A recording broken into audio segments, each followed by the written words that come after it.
all know that Roblox Pressure has many secrets, from the more smaller ones such as references in paintings to more bigger ones as well, such as the doors references. But there are also tons of deeper and darker secrets that lie within the game's lore. We'll be exposing 7 dark secrets within the realm of Roblox Pressure. So smash like and subscribe, and let's dive right in. Number 1, everyone knows Sebastian Solace, the shop owner within Roblox Pressure at room 100. Sebastian is not only known for giving off more lore about the game and, well, going off tangents, but they are also known for holding several dark secrets, one of which can be tied to the classified files that players need to collect throughout the game. Occasionally, when a player finds a hidden file from within a drawer, Sebastian will randomly show up with his hand and attempt to steal it from the player before having a chance to see its contents. It's interesting because Sebastian Solace actually hands you over those same classified files when you die, and players are able to read these documents within the lobby of the game. It was revealed that Sebastian's true motive when it comes to stealing these classified files from players is because the entity is trying to use any documents as he scavenges to use them as blackmail in order to leverage his way out of the Hadal Black site by trading them with rival companies. This was confirmed within the Urban Shade Hadal Division Discord server, especially since Zeal, the developer of the game, confirms this on this Discord message. Number 2, one of the first subliminal messages we receive is the fact we are expendable within Pressure. We all act as prisoners within the facility as we explore the black site in order to secure loose assets and ultimately trying to retrieve the crystal in exchange for our freedom. But how did we end up becoming prisoners in an underwater facility in the first place? Well, Urban Shade, the company responsible for building our research facility, their main goal is to generate profit through the creation of weaponry and military-related supplies. That's where we come in. We become inmates of a high security prison due to unknown crimes, presumably against the organization itself. Though many more inmates do end up signing up for the expedition, including many of the players who play the game.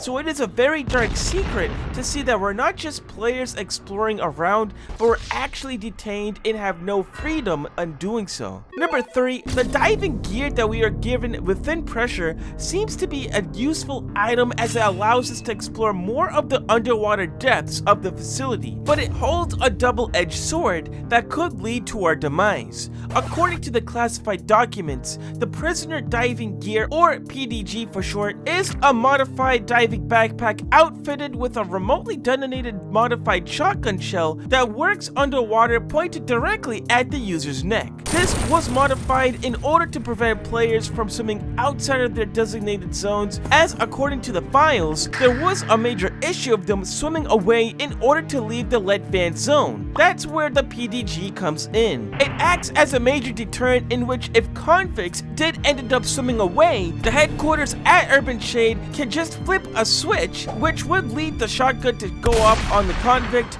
killing them instantly.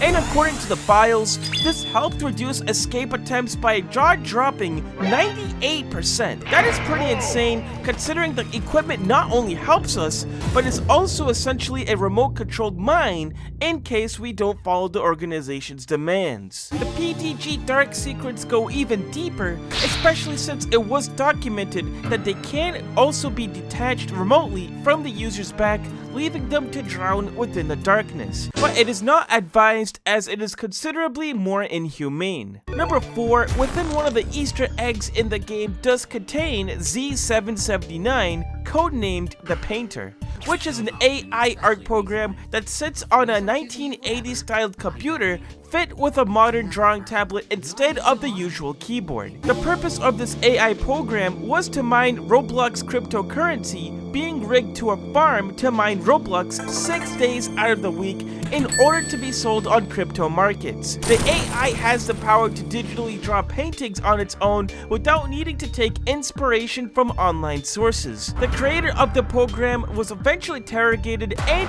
tortured as the division demands why they had created such an advanced AI algorithm, eventually leading to the death of the programmer who created Z779. Urban Shade then decided to take the computer to their home instead of the headquarters in order to do more investigating, and due to the creator being killed, the program will not give any inside information, which led to the group dismantling the computer just to find old computer parts being inside. The organization then uses Z779 as a Roblox mining rig, continuing its operation and creating revenue for the organization. And after working 6 days of the week, it is promised to go back up to the surface in order to draw pictures of the landscapes like it did before as their main hobby.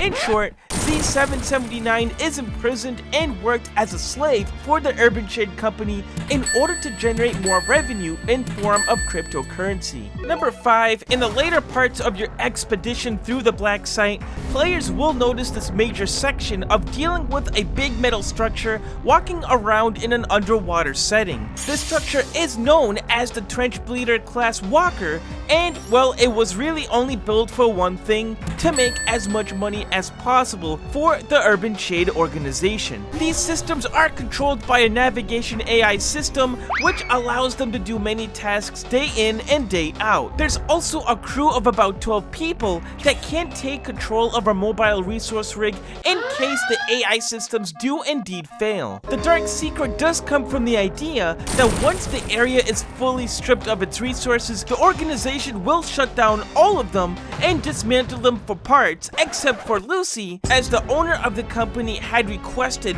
that Lucy specifically is to be switched into free roam mode, allowing them to wander the trenches without any clear money-making goals. Obviously, this is going to make the Board of Finance extremely unhappy with the loss of profits, but anyone who was against this request has been demoted and or fired, as nothing will ever go against Mr. Shade since they are the head and leader of the whole entire operation. Number 6, the creation of the Z96 entity, or codenamed Good People, has a very dark origin in itself. Convicts can run into this monster by opening up fake doors if not paying attention to their cues, and other than its very scary appearance, you can notice it wears a very iconic mask on its head. Well, according to the files, 35 minutes after the initial black site lockdown, Z13 Sebastian Solace broke into the containment chamber containing Z96, which is the Mask of Sadness. Sebastian then encountered with a doctor and ended up forcing the mask onto their face, starting the MOSA process. This mask melted the body of the doctor and turned it into a sentient meat-pasted monster known as Z96. In their new form, they ended up going on a short rampage which destroyed 108 victims, but was then encountered by guardsman Henry, who ended up shooting the blob several times as the entity quickly fled into an empty room to properly digest its own mass. This entity used to be a live breathing doctor, but due to the mask's dark powers, it has been transformed into a beast that we currently know within the game. Number 7, a secret room does show up usually past Sebastian's shop at room 100. It features this room that is constantly under flames and does show many Roblox figures being consumed by vines. These species of humanoids are known as Z17, codenamed the Divine, and they are the main oxygen supplier of the Black Site facility. According to the files, they are able to inhale CO2 and exhale oxygen much more efficiently compared to regular trees. These humanoids were brought from the Amazon forest in South America, in which Urban Shade operators found 320 instances of these humanoids within the forest, and it decided to take many of them back while burning the evidence in the whole area of the forest in order to erase them from existence. This ended up in a backstory about a sudden forest fire happening to cover up the operation.